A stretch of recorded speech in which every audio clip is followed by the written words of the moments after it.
We've been talking with Representative Ken Ivory about this really commanding situation where the federal government is going to demand that we do compulsory cap and trade, that we follow the rules that they set, that we set aside 30% of our land by 2030 and all of that. Ken, what impact is this going to have on consumers? Oh my gosh, Kevin. You know, President Obama, when he was a candidate, told us very clearly, right? He said, under my plan, electricity rates are necessarily going to skyrocket. We're already seeing that, but anything you've seen now is just a prelude. I think people need to see that for themselves, because you're like, oh, no, we elected him. We like this guy. We elected him twice. He didn't tell us he's going to ruin us financially by skyrocketing electricity rates. Can we roll that clip? Under my plan of a cap and trade system, electricity rates would necessarily skyrocket. Even, regardless of what I say about whether coal is good or bad, because I'm capping greenhouse gases, coal-powered plants, natural gas, you name it, whatever the plants were, whatever the industry was, they would have to retrofit their operations. That will cost money. They will pass that money on to consumers.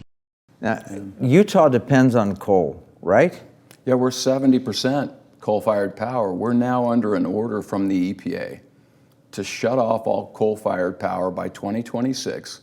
I mean, Kevin, if we put the order in for wind solar battery right now, assuming that that works, we haven't seen anywhere that it's been demonstrated at grid scale, but assuming it works, there's no way possible that you would set up for an entire state to run off of wind, solar, and battery by 2026. It's not there. But they don't seem to care about those logistics. It's about the order. It's not about whether it'll work or not. And at the state level, we have a duty to make sure that we provide affordable, reliable power. It's called the police power.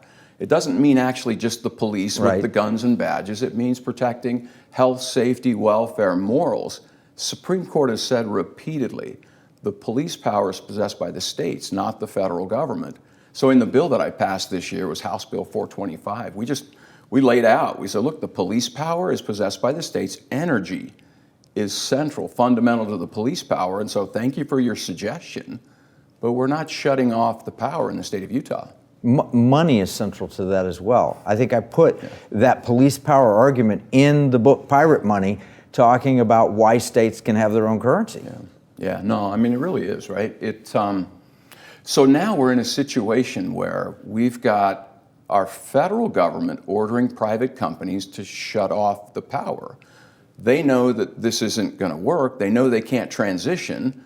They've got shareholders pressuring them as well, and so they really don't even know which way to turn. And so it's very critical that people get to their state representatives, their state leaders, and give them the support that they need. We're going into some really hard things. Kevin, I spoke with a top energy attorney, actually here in Texas. I was talking to him on the phone. I said, gosh, it just looks like we are out at the OK Corral and we're at high noon getting ready for the showdown. And he said, that's exactly what's happening.